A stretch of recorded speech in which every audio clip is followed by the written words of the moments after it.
देखिए तंबू में घबराहट तो सबके है। सीएम साहब फोन किए अभी, अरे क्या कर रहे हो तुम लोग, कुछ गड़बड़ मत करना। जब मेरा कोई उत्तर भारतीय बेचारा साइकिल पे जाता है उसको मारते हो तो सारा मेरा कलेजा फटता है, खुदा की कसम। क्योंकि मैं भी यूपी से हूं भैया। अगर उत्तर प्रदेश में इतना काम धंधा होता, इतना बिजनेस व्यापार होता तो क्या हम लोग यहाँ आते? नहीं आते हम लोग। हमारे यूपी के लोगों ने मुंबई में इतना काम किया कि कोई काम कर ही नहीं सकता। बताओ अगर झूठ है तो गांव में हम लोगों के पास 3-4 कमरे के घर है और यहाँ एक नौजवान बच्चा बेचारा अपनी शादी करके बीवी को छोड़ कर आता है और एक ऐसे कमरे में रहता है जहां हम गांव में बकरी और मुर्गी भी नहीं पाते। जब दुष्टा को खून की जरूरत थी सबसे पहले गर्दन हमारी कटी। अब ये कुछ कुत्ते कहते हैं ये हमारा चमन है तुम्हारा नहीं। देखो भैया टकराना मत उत्तर भारतीय से, समझ लेना अच्छी तरह से। जब तक प्यार से रहेंगे तो उठा कर पटक देंगे, 32 बाहर आ जाएगी, समझ लेना अच्छी। मैं नेताजी को क्यों मानता हूं? नेताजी ने मुझे नहीं बुलाया था, मैंने नेताजी को बुलाया था। मैंने ढूंढा पूरे देश में कि एक जुल्म ज्यादती महाराष्ट्र में हो रही, लड़ने के लिए आदिवासी कौन सी पार्टी अच्छी है। मैं सारी पार्टियों का जायजा किया, मैं राजनीति में नहीं था। बोले यार उत्तर प्रदेश में मुलायम सिंह यादव नाम का आदमी है, अरे वो क्या बहादुर आदमी है यार। दबी कुचली मुसलमानों को भी जब उनकी सरकार आती है ना तो भी सीना तान के चलते हैं, कोई माई का लाल मेरा भी बिगाड़ नहीं सकता। जब मैं सुना ना तो मैं मुलायम सिंह यादव से मिलना पड़ेगा। मैं ढूंढा उनको कि सर आपकी पार्टी, मैंने फोन में बात किया कि आपकी पार्टी महाराष्ट्र में क्यों नहीं लड़ती। बोले मेरे पास कोई मजबूत आदमी नहीं है इसलिए मैंने महाराष्ट्र में पार्टी नहीं बढ़ा रहा हूं। मैंने कहा सर मैं मजबूत आदमी तो नहीं हूं लेकिन मैं आपको बुलाऊंगा और मेरा सपना है कि मैं आपको आसमान की ऊंचाई पर आकर झंडा लेकर जाऊंगा। मुझे याद है नेताजी आए थे यहाँ पर एक बार 12 रबीउल को, जब उनका जुलूस निकला तो मैं था, आपने भाषण किया ना, खुदा की कसम मैं भाग के दौड़ के मैंने इनको हाथ मिलाया, फिर भाषण के मैं फिर दौड़ के हाथ मिलाया। यार क्या आदमी है यार, ये क्या जबरदस्त बात करते हैं। और ये अपने गांव वाले हैं, यूपी वाले हैं।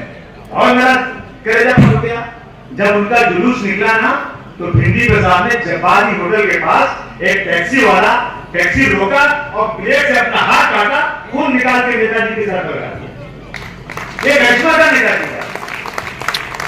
नेताजी आए थे तो तबीयत खराब थी, अस्पताल में खड़े थे, बीमारी की हालत में मेरा हाथ पकड़े सोए सोए, बोले अबू वासिम तुम यहाँ कहाँ पर हो, तुम यूपी आ जाओ और तुम 2-3 एमएलए की बात की आओ यूपी में सरकार चलाओ, छोड़ो यह प्रदेश। वहां मैंने कहा नहीं सर, मेरे उत्तर भारतीय यहाँ पर हैं, मैं उनको सम्मान दिलाना चाहता हूँ। मुझे राजनीति में सिर्फ और सिर्फ लोगों की सेवा करना और कुछ नहीं चाहिए। 28-30 साल से संघर्ष कर रहा हूं। बहुत सारे मेरे पास आए, टिकट लिए, हम वासिम तुम्हारा साथ नहीं छोड़ेंगे, मर जाएंगे तुम्हारे साथ रहेंगे। एक ने तो खून काट करके चिट्ठी लिखा मुझे कि अगर आपने पार्टी छोड़ा तो हम लोग आज मर जाएंगे, खुदकुशी कर लेंगे और सबसे पहले पार्टी छोड़ के भागते हैं। जो ज्यादा मस्का मारता है समझो भागने वाला। और मैं कितनी बार मंत्री बनने का, मैं बड़ा मंत्री नहीं, मैं मुलायम सिंह यादव का सिपाही बनकर काम करना चाहता हूँ। और जब कोई अखिलेश यादव जी का भाषण करता है ना, माफ करना, बुरा मत मानना। अखिलेश भाई बहुत वो नहीं है। अगर किसी का साथ पकड़ गया ना तो मरते दम तक उसका साथ नहीं छोड़ेंगे, वो अबू वासिम है। हम सत्ता के लिए नहीं, सत्ता के लिए नहीं, वसूल के लिए रहते हैं। और नेताजी ने जो काम किया है ना, मैं समझता हूं कि हम जब टाटा में बंद थे, छूट कर आए थे, नेताजी हमारे घर पर आए थे। हमने उनसे कहा नेताजी टाटा में बहुत जुल्म हो रहा है, हमने अपनी आंखों से देखा है नेताजी, बगैर किसी गलती के टाटा के नाम पर लोग बंद हैं। और शरद पवार साहब कहते हैं कि मैं पार्लियामेंट में मीटिंग करूंगा और टाटा खत्म कर दूंगा। तो वो मुस्कुराया, सुनिए मुस्कुराए और कलम कागज निकाले मेरे घर पे बैठ के और अपने सीएम थे वो काबुआसी टाटा खत्म करना बता रहा तुमको सुनो। कागज निकाले बोले आज से उत्तर प्रदेश में टाटा कानून खत्म, साइन के मुलायम सिंह यादव जाओ खत्म हो गया। तो किसे पूछना क्यों, खत्म कर दिया उन्होंने। और उन्होंने कहा कि मैंने खत्म किया तो एक पूना से आदमी आया था, लखनऊ में नेताजी पे हमला किया था और उसको पकड़ा गया था। नेताजी ने कहा वो आदमी काला में बंद है, मेरे इस टाटा के खत्म करने से वो छूट जाएगा, लेकिन बना नहीं, छूट जाए तो छूट जाए, लेकिन बेगुनाहों को टाटा में नहीं देने की सकता। ये किरदार था उनका, बाप की तरह मानते थे, बाप की तरह बेटे की तरह समझते थे, बाप की तरह हम लोग समझते थे। दोस्तों आज हालत बहुत खराब है देश की। अभी विशालगढ़ किला है, मैं सारे 21 को बताना चाहता हूँ। विशालगढ़ में एक किला है, वो किला जो है छत्रपति शिवाजी महाराज का है, इस जमाने का किला है। वहां पर लोगों ने कुछ इल्लीगल घर बना लिए होंगे, वहां पे एक वो है दरगाह है। इल्लीगल तो बहुत बना हुआ है, कहां नहीं बना हुआ है, इल्लीगल क्यों बनाते हैं लोग? गरीबी की वजह से, जब लोगों के पास रहने की जगह नहीं है, सरकार की तरफ से कुछ मिलता नहीं है, जहां 80 करोड़ लोगों को राशन दिया जाता हो, अगर 80 करोड़ लोगों को राशन नहीं दिया जाएगा तो मर जाएंगे, तो घर कहां से बनेंगे बेचारे? उनके इलीगल घरों को तोड़ने की बात। और कुछ ये जो है सांप्रदायिक लोग, कट्टरपंथी लोग, मैं उनको हिंदू नहीं कहूंगा, हिंदू अगर सच्चा होगा ना तो कभी ऐसा काम नहीं कर सकता। वो सांप्रदायिक लोगों ने जाकर 3000 लोग गए तोड़ने के लिए। अरे भाई अगर कोई चीज इलीगल है तो पुलिस जाएगी, गवर्नमेंट भेजेगी, म्युनिसिपैलिटी जाएगी और कोई जाएगा, गवर्नमेंट का महकमा, ये लोग कैसे जा सकते हैं? पुलिस ने बच बचाव किया, हम मारा लोगों को और पूरी मस्जिद को मिसमार कर दिया। पूरी मस्जिद दिख रही है वीडियो पे, तोड़ी गई। आप सब लोग पार्लियामेंट में उठाइए इसको, ये नहीं चलेगा देश के अंदर। ये क्या है? जब 1947 में देश आजाद हुआ था, उस वक्त मुसलमानों के पास चांद था पाकिस्तान जाने का। कहा गया मुसलमानों से? मौलाना अब्दुल कलाम आजाद ने चिल्ला कर जामा मस्जिद के सीढ़ियों से कहा था, मुसलमानों मत जाओ इस मुल्क को छोड़ करके। क्या तुम्हें याद नहीं कि तुमने यहाँ की गंगा की नदी में वजू किया, यही नमाज पढ़ा है? क्या तुम्हें याद नहीं कि तुम्हारे बाप दादाओं की ये कब्रें यहीं पर शहीदों में बनी हुई है? जाओगे तो तुम्हारी मस्जिदें वीरान हो जाएंगी, जाओगे तो तुम्हारे मकबरे पर कोई फातिहा पढ़ने वाला नहीं होगा। तुम्हें कसम है तुम मत जाओ, तुम्हें ताजमहल के हुस्न की कसम है, तुम्हें लाल किले की कसम है, तुम इस मुल्क को छोड़कर मत जाओ। मुसलमानों ने उन पर भरोसा किया था, रुक गया था मुसलमान इस देश के अंदर। लेकिन आज जो सरकार बैठी है ना, 24 घंटे मुसलमानों के पीछे पड़ी हुई, 24 घंटे। उनका कोई मकसद नहीं है, इनको हम इनका रिजर्वेशन नहीं देंगे। मैंने असेंबली में बोला, तुम रिजर्वेशन नहीं दोगे खिला रहे हो, लेकिन चंद्रबाबू नायडू से उसने हाथ मिलाया तो रिजर्वेशन दे रहा है। तुमने हज की सब्सिडी बंद कर दिया, लेकिन चंद्रबाबू नायडू कहता है हर जाने वाले हाजी को मैं 1 लाख रुपया दूंगा। तुम भी करो काम को।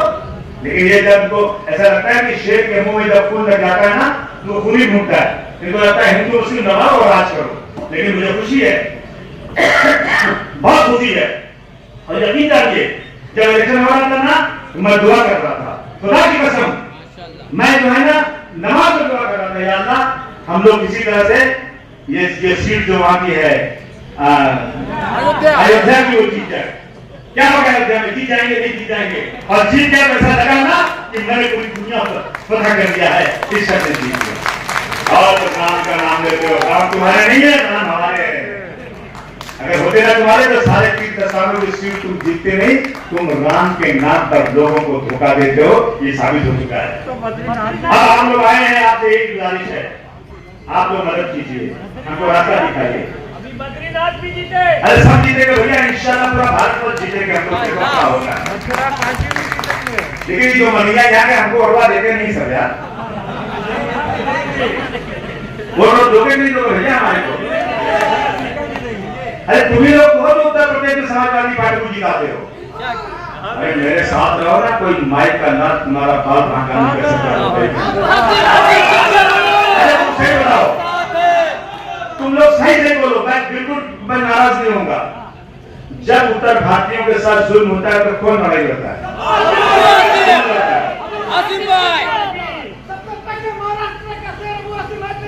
सुनिए, सरकार अपनी सिक्योरिटी के लिए बंदूक का लाइसेंस देती है।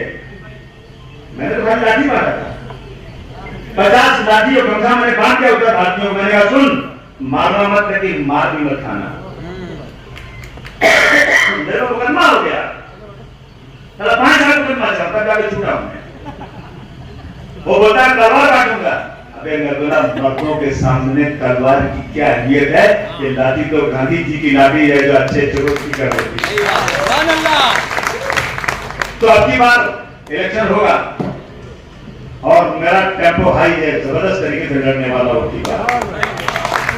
समाजवादी पार्टी को राष्ट्रीय पार्टी बनाना है। बनाना है कि नहीं बनाना है, बोलो। देखो, झूठ मत बोलना, नहीं वोट देना है तो मत देना, लेकिन देना है तो सही बोलना। साथ रहोगे कि नहीं रहोगे? कौन सी पार्टी तुम्हारा सम्मान करती है? अभी आएगा ना तो आएंगे बीजेपी वाले, भौरी चोखा बनाओ, उनको बुलाओ, दावत दो। उत्तर प्रदेश से बुलाएंगे नेता। अरे जब मारा मारी होती है, जब हमारे लोगों को मारा जाता है, जिस शख्स ने उसका नाम लेकर अपनी जबान नापाक नहीं करना चाहता हूं, उसने कितने उत्तर भारतीयों की दुकानें तोड़ी, गाड़ियां तोड़ी, हत्या तक हुई, लेकिन आज तक वो जेल गया। एक बार मुझे बना दो होम मिनिस्टर यार, एक बार हमारे होम मिनिस्टर बन गए ना, कुछ लेवल पैसा ठीक करेंगे, फिर नानी याद आ जाएगा। एक बार और बात मैं खाली यही। तो दोस्तों, मैं सबसे पहले मैं नहीं बल्कि पूरा भारत का, पूरा मुंबई आप सब लोगों का बहुत शुक्रगुजार है। तालियां बजाइए इनके लिए आप लोग। हमने इनको बहुत परेशान किया।